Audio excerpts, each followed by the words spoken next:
Sir, bank ईंट या cement से बनी किसी इमारत का नाम नहीं है। बैंक सिर्फ किसी स्टील या एल्यूमिनियम से बने एटीएम का नाम नहीं है, और बैंक ना ही एक काउंटर से दूसरे काउंटर पर दौड़ रहे बैंक ग्राहकों की उस दौड़ का नाम है। बैंक नाम है विश्वास का, बैंक नाम है अधिकार का, न्याय का, समानता का। लेकिन पिछले कुछ वर्षों में यह विश्वास जो ग्राहकों का बैंकिंग व्यवस्था में था, वो कहीं ना कहीं कमजोर होता नजर आ रहा है, और उसके कुछ बुनियादी कारण, बहुत ही बेसिक कारण आज मैं सदन में आपके माध्यम से सरकार के सामने रखना चाहूंगा। सबसे पहला, पुअर कस्टमर सर्विस। यदि आज किसी ग्राहक को सरकारी बैंक में किसी काम से जाना हो, तो मान लीजिए उसके ग्रह खराब चल रहे हैं और दिहाड़ी भी खराब होगी। कोई नौकरी पेशा आदमी हो तो ऑफिस से छुट्टी लेनी पड़ती है, कोई स्टूडेंट हो तो प्रैक्टिकल का एग्जाम मिस करना पड़ता है, यहां तक कि साधारण सी पासबुक अपडेट कराने भी जाना हो तो वो भी एक संघर्षशील सफर में तब्दील हो जाता है।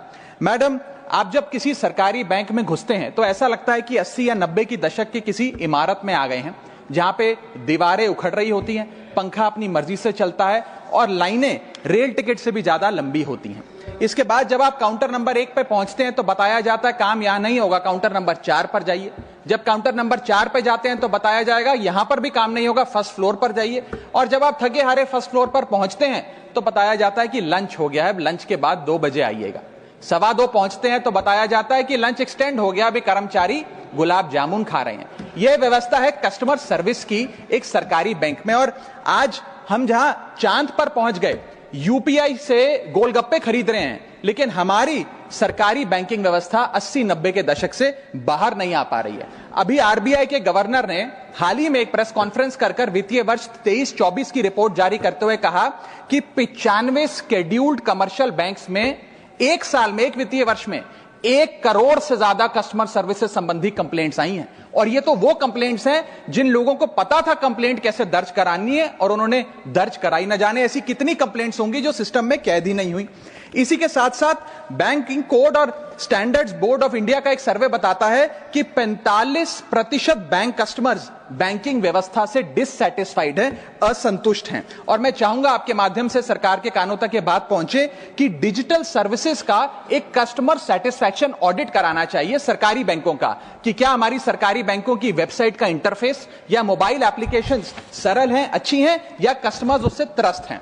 दूसरा बड़ी समस्या है रूरल इंडिया के अंदर limited access to banking infrastructure. आइए गांव की ओर चलते हैं। मैडम, क्या हमारी बैंकिंग व्यवस्था ग्रामीण इलाकों तक पहुंच चुकी है? नाबार्ड की एक रिपोर्ट बताती है कि 50% of rural India is still suffering from lack of adequate access to banking.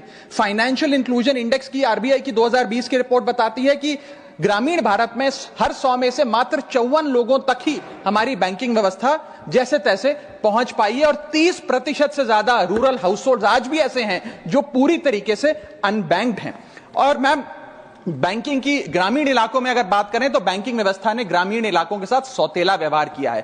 पहले तो बैंक की ब्रांच गांव के पास नहीं है। जब वो बूढ़ा आदमी भोला भटका बैंक की 5-10 किलोमीटर दूर ब्रांच तक पहुंचता है तो पता लगता है कि बिजली गुल है। बिजली आ जाती है तो पता लगता है सर्वर डाउन हो गया है। सर्वर भी चल जाता है तो पता लगता है आधार सीडिंग में दिक्कत है, फिंगरप्रिंट मिसमैच हो रहा है, या बैंक अकाउंट की मैपिंग ही नहीं हो पा रही है। डॉक्यूमेंटेशन से लेकर कॉम्प्लिकेटेड फॉर्म से लेकर लैंग्वेज के चैलेंजेस तक ग्रामीण इलाकों में लोगों को झेलने पड़ते हैं। और सबसे ज्यादा बैंकिंग फ्रॉड भी गांव के भोले भाले आदमी के साथ होता है। इसी के चलते हमारे गांव का आदमी प्राइवेट निजी साहूकार के पास जाकर लोन लेना बेहतर समझता है, ना कि किसी बैंक के पास जाकर। और जब वे साहूकार के पास जाता है तो ना वहां पेपर वर्क होता है, एक इजियर एक्सेस होता है, फियर ऑफ बैंक और इलिटरेसी नहीं होता। बहुत बार तो मॉर्गेज पे भी कुछ नहीं रखना पड़ता, इसलिए वो साहूकार से ब्याज पे पैसा उठाता है, लेकिन साहूकार उसे मनमानी दाम पर वो ब्याज पर पैसा देता है। 60 से 80% सालाना का इंटरेस्ट रेट चार्ज करता है, जिंदगी भर के लिए उसकी गुलामी लिखवा लेता है, और वो बेचारा गांव का भोला भाला आदमी डेट ट्रैप में फंस के रह जाता है। मेरी तीसरी बड़ी समस्या जो मैं आज आपके सामने रखना चाहूंगा वो है साइबर फ्रॉड और digital frauds in the banking sector. Cyber frauds वर्ष 2023 में 75,800 घटनाएं सामने आई जो कि कंप्लेंट्स दर्ज हुई। वर्ष 2024 आते आते 75,000 से बढ़कर यह आंकड़ा 2,92,000 हो गया, यानी कि 285% के बैंकिंग फ्रॉड्स की घटनाओं में इजाफा देखा गया। और 2100 करोड़ रुपए लोगों के इस बैंकिंग फ्रॉड के चलते जीरो हो गए, शून्य हो गए, उनका नुकसान हो गया। और सबसे ज्यादा कंप्लेंट्स इसमें यूपीआई रिलेटेड बैंकिंग फ्रॉड्स की आई हैं। मैडम, मैं आपको बताना चाहूंगा कि मनी थेफ्ट के साथ साथ उतना ही जरूरी है डेटा थेफ्ट। जब आप बैंक को पूरे विश्वास के साथ अपना डेटा देते हैं, अपना पैन देते हैं, अपना नाम, एड्रेस, डेट ऑफ बर्थ, तमाम चीजें देती हैं, क्या बैंक आपके डेटा को सुरक्षित रख पाता है? क्या बैंक वो जाने अनजाने में या डेटा चोरी के माध्यम से वो सारा हमारा डेटा मार्केटिंग कंपनियों के पास, क्रेडिट कार्ड कंपनियों के पास, लोन देने वाले, फ्लैट बेचने वाले लोगों तक नहीं पहुंचता? एक रिपोर्ट के मुताबिक 2019 में एसबीआई के 3 million customer account data leak हो गया और तमाम बैंकिंग हिस्ट्री लीक हो गई। 2021 में मोबीविक का 8.2 TB का केवाईसी डेटा ही लीक हो गया। 2021 में एक पेमेंट गेटवे जस्पे का 100 मिलियन क्रेडिट कार्ड की पेमेंट डिटेल्स और रिकॉर्ड्स लीक हो गई। अब ये लीक है कि जाने अनजाने में डेटा शेयरिंग है, ये फैसला मैं आप तक छोड़ता हूं, लेकिन आपको इस डेटा लीक का भुगतान करना पड़ता है, आपको उसको भुगतना पड़ता है। और उसका सबसे छोटा सा उदाहरण है कि आए दिन आपको आपके बीवी, आपके माता पिता, आपके घर वाले फोन करके आपका हाल पूछे ना पूछे, मार्केटिंग कॉल्स वाले आपको रोज फोन करके कहेंगे कि आपका क्रेडिट कार्ड अप्रूव हो गया, आपका लोन अप्रूव हो गया, हमसे फ्लैट ले लीजिए, हमसे फलानी चीज ले लीजिए। इनके पास ये हमारा डेटा आता कहां से, एक बड़ा सवाल है। चौथी समस्या, हिडन चार्जेस और फीस। मैं चाहूंगा आपके माध्यम से ये नाना प्रकार के चार्जेस जो आज मैं सदन में लाया हूं, ये माननीय वित्त मंत्री जी तक पहुंचे, ताकि देश के आम आदमी की जो जेब बैंकिंग सिस्टम काट रहा है, ये उसे पता लगे, ग्राहक को भी और माननीय वित्त मंत्री जी को भी।